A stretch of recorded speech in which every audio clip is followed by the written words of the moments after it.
اب آ گئی بات عبداللہ ابن مسعود رضی اللہ عنہ پہ. بہت مناقب ہیں ان کے، بہت فضائل ہیں. عبداللہ ابن مسعود رضی اللہ عنہ کے والد مسعود مسلمان نہیں ہوئے تھے، لیکن عبداللہ ہوئے تھے.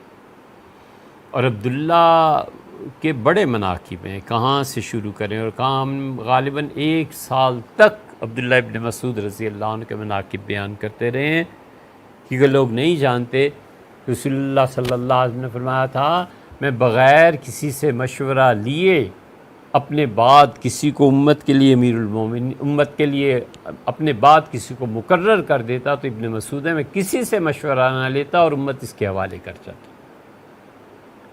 ایک جگہ فرمایا میں لوگوں اس چیز پہ خوش ہوں جس پہ ابن مسعود خوش ہیں، اور میری ناراضگی ابن مسعود کی ناراضگی.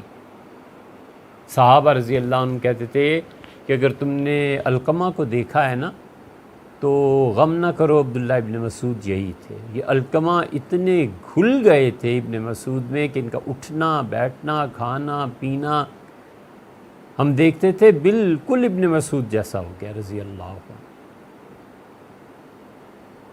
یہ جملہ علقمہ کے بارے میں لوگ کہتے تھے. اور صحابہ رضی اللہ عنہ کہتے تھے کہ عبداللہ ابن مسعود کو اگر تم نے دیکھ لیا ہے تو رسول اللہ صلی اللہ علیہ وسلم کی زیارت تم نے گویا کر لی ہے.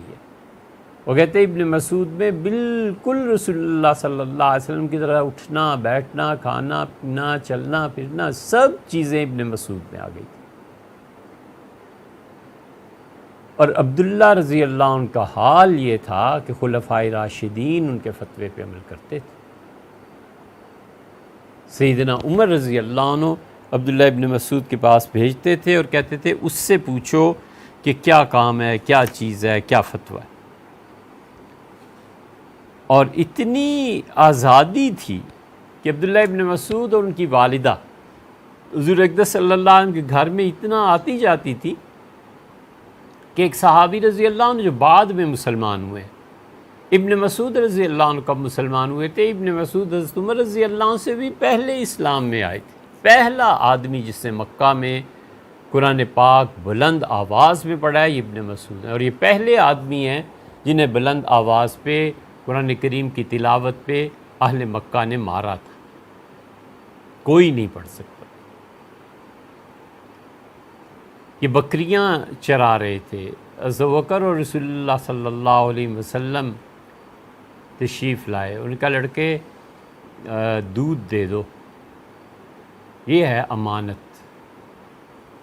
انہوں نے کہا میں دودھ نہیں دے سکتا، یہ بکریاں جو ہیں یہ فلاں سردار کی ہیں. غالباً عاص ابن وائل کی تھی. بہرحال تو حضور صلی اللہ علیہ وسلم نے فرمایا اچھا ایسے کرو ایک بکری کا بچہ لے آؤ جس کا دودھ ابھی نہ آیا ہو. چھوٹا سا بچہ پیش کیا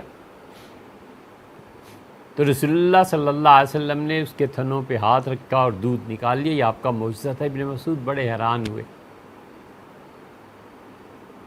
انہوں نے کہا آپ جو پڑھتے ہیں نا وہ مجھے بھی پڑھا دیں، یعنی قرآن.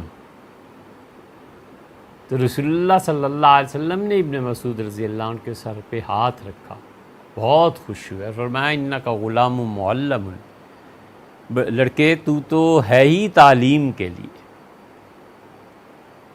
بچے تیری تو نصیبی تعلیم ہے. بس پھر ابن مسعود رضی اللہ عنہ معلم ہی رہے.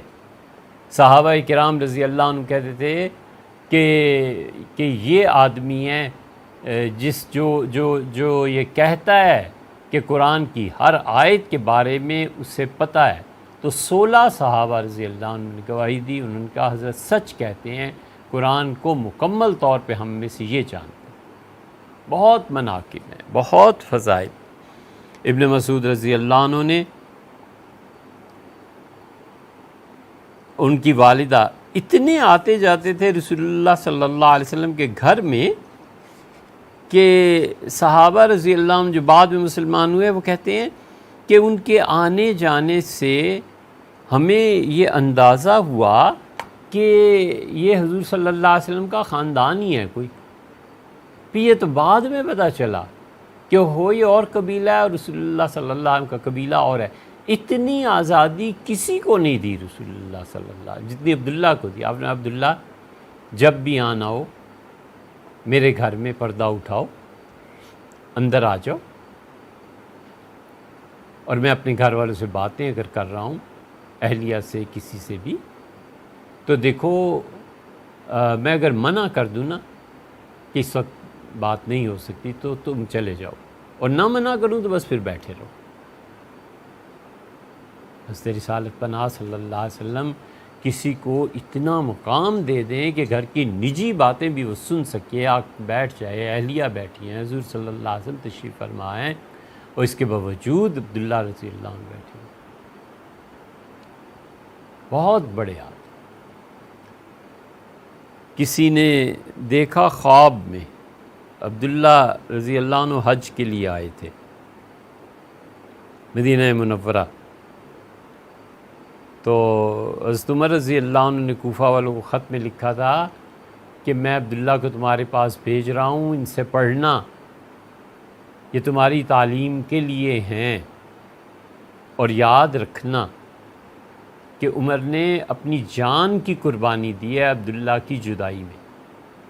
یعنی عبداللہ کا مدینہ منورہ سے چلے جانا، یہ جدائی میرے لیے اتنی سخت، اتنی گراں ہے جیسے موت کو میں نے قبول کیا ہے، یہ صرف تمہاری تعلیم کے لیے کوفہ والے.